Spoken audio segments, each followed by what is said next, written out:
कि सक्रिय ध्यान के चौथे चरण में कई बार शरीर अचानक कांप जाता है, क्या करें? चौथे चरण में आपको कुछ नहीं करना है। इसका मतलब अपने आप कुछ हो रहा है उसको रोकना भी नहीं है, नहीं तो फिर आप कुछ करने लगे। मेरी बात समझ रहे हैं? जब कहा जाता है कि कुछ नहीं करना है, बिल्कुल निष्क्रिय हो जाओ, अपनी तरफ से कुछ ना करो। अगर शरीर कांप गया, इसको रोकना भी नहीं है। आपका हाथ ऊपर उठा था, आप वहीं रुक गए। आप अपनी तरफ से हाथ नीचे नहीं ला रहे हैं, लेकिन अगर हाथ की मांसपेशियां थक गई हैं और वो धीरे धीरे नीचे आने लगा, तो अगर आपने इसको रोकने की कोशिश की तो फिर आप कुछ करने लगे। अगर अपने आप नीचे आ रहा है तो ना आप रोकिए, ना आप नीचे लाइए, आप साक्षी रहिए, मतलब देखिए जो हो रहा है। इस कुछ ना करने को खूब अच्छे से समझें। यदि शरीर कांपा और आपने कांपने को रोका तो फिर आप सक्रिय हो गए, आप साक्षी ना रहे। बिल्कुल निष्क्रिय, अपनी तरफ से कुछ नहीं करना। जो अपने आप हो रहा है उसको साक्षी बने देखें, कुछ करें ना, ना उसकी सपोर्ट में ना उसके अगेंस्ट में।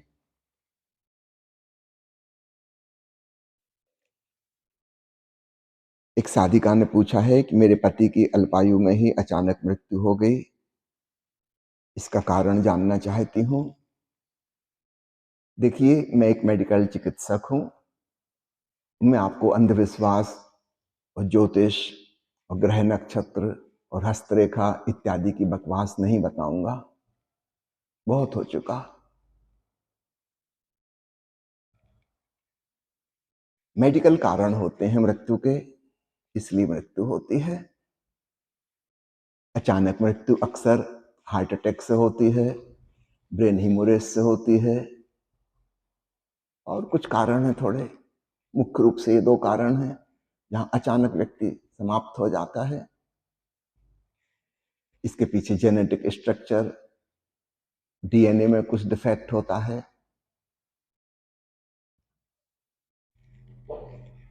ग्रह नक्षत्र जिम्मेवार नहीं है। ज्योतिषी जो बकवास करते हैं वो निरी बकवास है। इन बातों में नहीं उलझना। पुराने जमाने में पता नहीं था बीमारी की वजह, मृत्यु का कारण, और मनुष्य का मन है वो हमेशा किसी चीज का कारण जानना चाहता है, जस्टिफिकेशन चाहता है। फिर लोग कुछ भी झूठ बोलते थे। कोई कहेगा पिछले जन्मों में कुछ किए थे दुष्कर्म इसलिए मृत्यु हो गई। अब कौन पता लगाएगा पिछले जन्म का? लेकिन मन को शांति मिल जाती है।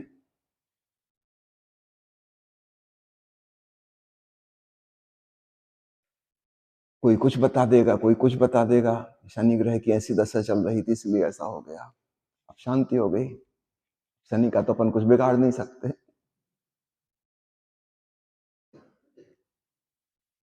वो पंडित जी उसका शोषण करेंगे, वो कहेंगे पूजा पाठ करवा लो।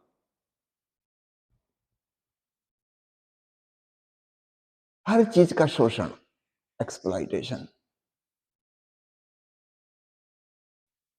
थोड़ी वैज्ञानिक सोच विचार वाली बनो।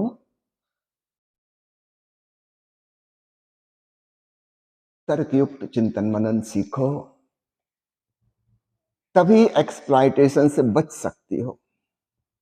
याद रखना, शोषण करने वाले अकेले ही जिम्मेवार नहीं होते। इस गोरख धंधे में उन सबका हाथ है जो अपना शोषण करवाने के लिए घूम रहे हैं।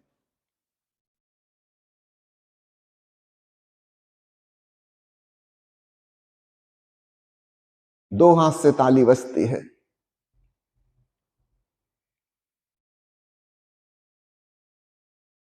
हम तैयार बैठे कि कोई हमारा शोषण करे, हमको सांत्वना दे, झूठी सांत्वना दे, और सुन के हम प्रसन्न हो जाएंगे। फिर जब हम इंतजार ही कर रहे हैं कोई हमें सांत्वना दे, तो झूठ बोलने वाले पाखंडी लोगों की कमी नहीं। वो एक से एक अच्छे जस्टिफिकेशन दे देंगे, जिसको ना सिद्ध किया जा सकता ना असिद्ध किया जा सकता।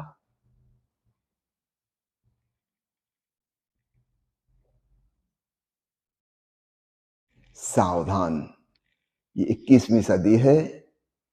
ये पुराणपंथी धारणाएं, अंधविश्वास छोड़ो, वैज्ञानिक चिंतन मनन सीखो।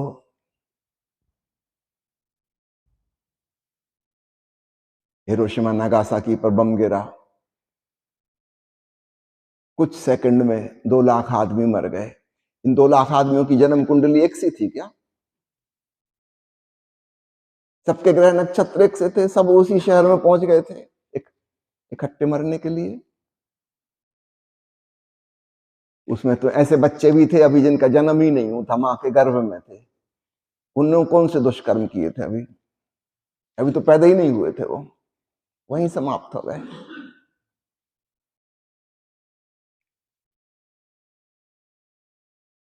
मृत्यु का कारण परमाणु बम का विस्फोट है। हम व्यक्तिगत रूप से लेना चाहते हैं कि जैसे हमारा कुछ हाथ है इसमें, उस व्यक्ति का कुछ हाथ है, किन्हीं अन्य रहस्यमय फोर्सेस हैं उनके कोई हाथ है, कोई भूत प्रेत पीछे लगा है। मैं जब यहाँ अमलाई में जॉब करता था, निकट ही है वह, छत्तीसगढ़ के बहुत लोग थे वहां। छत्तीसगढ़ के लोगों में इतना अंधविश्वास है भूत प्रेत और जादू टोना के बारे में, बड़ी मुश्किल खड़ी होती थी। वो पहले बीमार पड़ने के बाद अस्पताल नहीं आएंगे, पहले वो तांत्रिकों के पास जाएंगे, किसी ने कुछ कर दिया। वो खुद ही बता देंगे कि फलाने फलाने ने किया होगा, उससे दुश्मनी है। कोई महिला आएगी, वो कहेगी मेरी जेठानी ने किया है, सास ने टोना टोटका करवाया है। वो तांत्रिक जो है वो एक्सप्लॉइट करेंगे, ये पूजा करवा दो, ये मंत्र ले लो, ये कर देंगे। जिसने मंत्र फेंका है तुम पे, उसी पे वापस लौटेगा। बहू खुश, सास पे वापस लौट जाएगा। वहां सास को पता चलेगा, वो दूसरे तांत्रिक के पास जाएगी कि बचाओ, बहू के तांत्रिक ने आक्रमण किया है। इतनी मुश्किल होती थी, लोग अस्पताल तब आते थे जब इस प्रकार की सब चीजों से हार चुके, तब अक्सर मामला तब तक सीरियस हो जाता है। वो बीमारी की शुरुआत में आ जाते तो बहुत आसान था। अब समझो किसी को बुखार आया, टाइफाइड, वो 10 दिन तक नहीं आया, 10 दिन तक झाड़ फूंक चलती रही। 10 दिन बाद जब हालत खराब हो गई बिल्कुल, तब वो अस्पताल लेकर पहुंचे।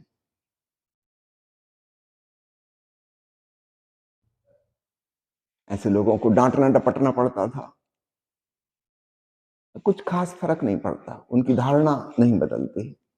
अगली बार फिर कुछ होगा, वो करेंगे वही, क्योंकि उनकी मान्यता है किसी ने कुछ किया है।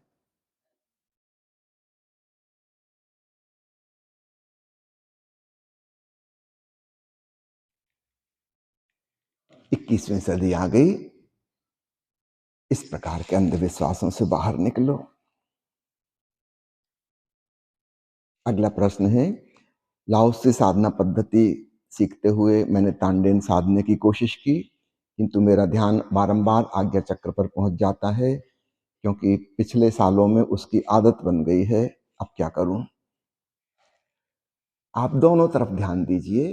कल मैंने प्रयोग कराया था, थोड़ी देर तांडेन का, थोड़ी देर आज्ञा चक्र का, दोनों पे ध्यान दीजिए,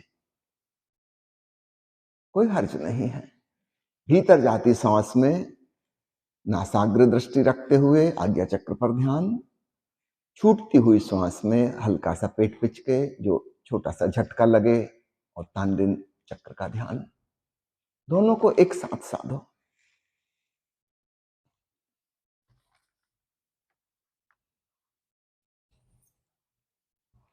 अगला प्रश्न है, यदि मैं दूसरों के आदर की चिंता ना करूं तो निश्चित रूप से मेरी बहुत सारी जीवन ऊर्जा बच जाती है और स्वयं की तरफ लौट आती है, किंतु फिर इससे ऐसा लगता है कि मैं दूसरों के प्रति असंवेदनशील हो गई हूं। हे देवी, बनी रहो संवेदनशील, करती रहो इज्जत प्राप्त, और तुम धोखे में हो कि कोई तुम्हें इज्जत दे रहा है। हर व्यक्ति को धोखा है, लोग उसका बड़ा रिस्पेक्ट करते हैं। जरा पीठ पीछे उन लोगों की बातें सुनो, तब पता चल जाएगा कितना आदर करते हैं।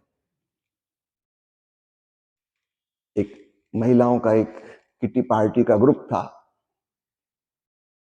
तो उसमें मैंने देखा कि सभी महिलाएं मौजूद रहती हैं। और मुझे पता इसलिए चला कि एक महिला उसमें से बीमार थी, वो मेरे पास इलाज करा रही थी और उस अस्पताल से डिस्चार्ज लेके गई वो किटी पार्टी में। बोली 2 घंटे बाद फिर आ जाऊंगी।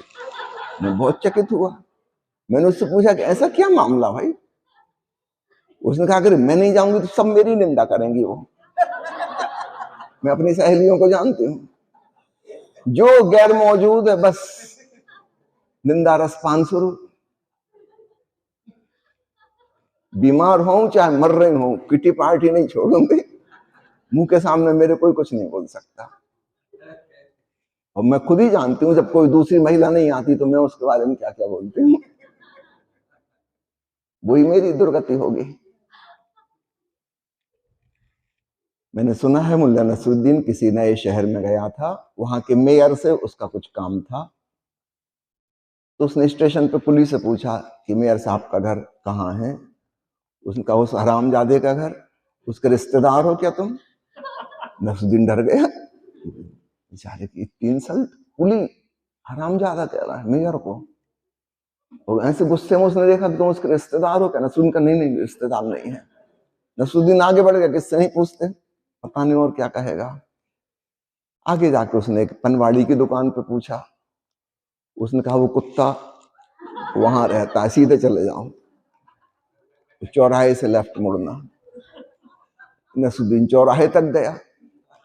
वहां एक बुढ़िया से पूछा कि मेयर साहब का घर कहाँ है? उसने कहा अरे आंख के अंधे, दिखता नहीं है, वो उल्लू का पट्टा यहीं रहता है इसी बंगले में। नसरुद्दीन का लगा कि ये पूरे गांव में इसकी इतनी इंसल्ट हो रही है। एक व्यक्ति ने आदर सूचक शब्द इस्तेमाल नहीं किया। नसरुद्दीन पहुंचा, ऑफिस में बैठा, मेयर साहब थोड़ी देर बाद आने को थे। जब वो आए तो उठ के खड़ा हुआ, नमस्कार किया, बताया कि मैं मुल्ला नसरुद्दीन फला फला गांव से आया हूँ और ये आपसे काम था। उनका बैठी बैठी आपका काम हो जाएगा। नसरुद्दीन बैठा रहा। जब उसका काम हो गया तो उसने जाते जाते कहा कि एक सवाल छोटा सा पूछ लूं, अगर आप बुरा ना माने तो। उनका पूछो। उनका आपको मेयर होने की कितनी तनख्वाह मिलती है? अरे उसने कहा मेयर होने की तनख्वाह थोड़ी मिलती, तुमको ये भी नहीं पता? ये तो हम जस्ट फॉर रिस्पेक्ट, आदर के लिए यह पोस्ट संभाले हुए हैं। ये तो सम्मान की खातिर। कर कौन रहा है सम्मान? इतने लोग आप यहां बैठे हो, किसी के मन में देश के नेताओं के प्रति सम्मान है? जितनी गालियां प्रधानमंत्री को मुख्यमंत्री को पड़ती, इतनी तो शायद किसी को नहीं पड़ती होंगी। और वो बेचारे सम्मान की खातिर, प्रतिष्ठा के लिए।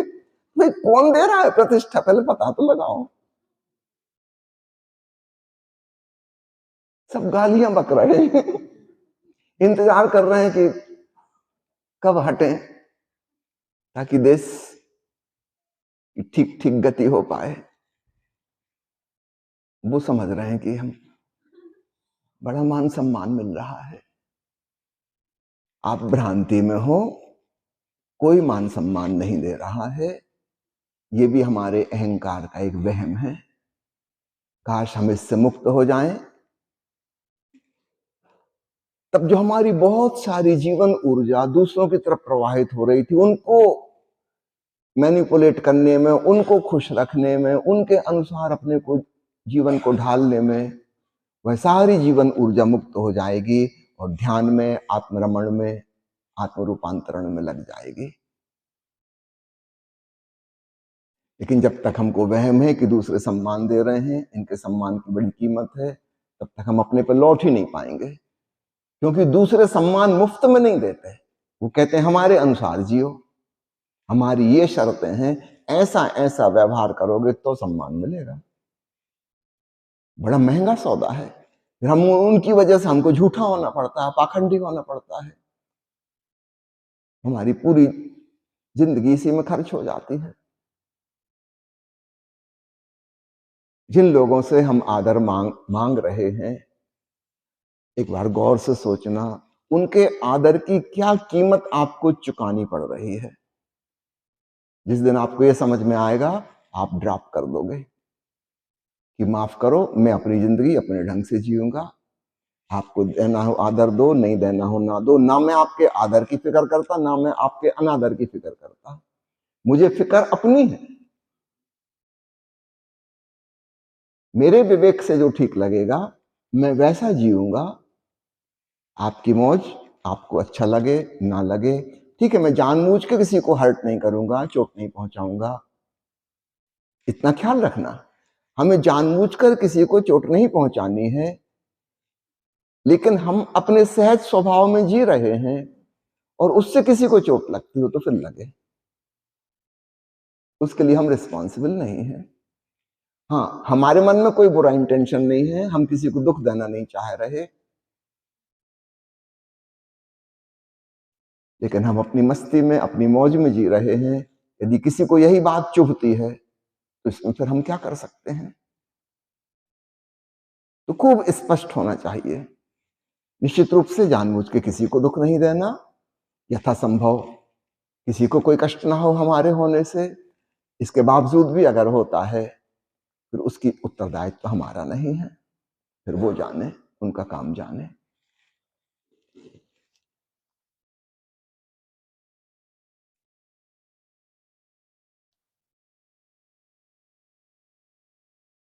एक मित्र ने पूछा है, क्या जो लोग ध्यानी हो जाते हैं उनका गुस्सा पूर्णतः खत्म हो जाता है? देखिए, ध्यान मार्ग पर हम चल रहे हैं, हम कितने दूर तक जा चुके हैं उस पर निर्भर करेगा। पूर्ण खत्म होने की बात नहीं, आप दूसरे ढंग से समझिए। 3 फैक्टर, फ्रीक्वेंसी, इंटेंसिटी और रिकवरी पीरियड, FIR शॉर्ट में। पहले गुस्सा आता था, आज से 10 साल पहले कितने फ्रिक्वेंटली आता था, 1 महीने में कितनी बार करते थे? फिर आपने ध्यान शुरू किया, 5 साल पहले क्या स्थिति थी, 2 साल पहले क्या स्थिति थी और आज क्या स्थिति है। हमको ये देखना होगा, क्या हमारी गुस्से की फ्रिक्वेंसी कम हुई? पहले महीने में 10 बार करते थे, 5 बार हो गया, 2 बार हो गया, अब महीने में 1 बार बचा, तो इंप्रूवमेंट हो रहा है। दूसरा फैक्टर है इंटेंसिटी, कितनी त्वरा और तीव्रता से, कितने पगला जाते थे, क्या उस पागलपन में कमी आ रही है? ठीक है, गुस्सा आता है अभी, लेकिन उतने मूर्छित नहीं हो जाते, उतने बेहोश नहीं हो जाते। और तीसरा है रिकवरी पीरियड, आप कितने जल्दी वापस अपने सामान्य स्थिति में लौटते हो सकता है 10 साल पहले आपको गुस्सा आता था तो हफ्ता भर चलता था, 5 साल बाद स्थिति ये हो गई कि 1 दिन में खत्म हो जाता है। आज स्थिति आई, 15-20 मिनट में होश हवास आ जाता है, आप वापस रिकवर हो जाते हो, सामान्य हो जाते हो, तो बहुत बड़ा इंप्रूवमेंट हो गया। तो सिर्फ ऐसा मत नापिए कि गुस्सा या गुस्सा का ना होना। 3 मेजरमेंट, FIR, फ्रीक्वेंसी, इंटेंसिटी और रिकवरी पीरियड। और इसलिए दूसरे व्यक्ति के बारे में निर्णय मत लीजिए, आपको उसका अतीत का नहीं पता। हो सकता है वह भी प्रगति कर रहा हो अध्यात्म में, और आज आप उसको देखो कि अरे गुस्सा हो गया जी, कैसा ध्यानी। आपको पता नहीं पहले वो क्या था, कैसा था, उसकी तुलना में प्रगति हुई है। तो हम दूसरे के जीवन के निर्णायक होने के हकदार नहीं हैं, हम केवल अपना ही निरीक्षण कर सकते हैं, हम अपना ही नाप तौल कर सकते हैं कि वास्तव में कुछ प्रगति हो रही है कि नहीं हो रही है।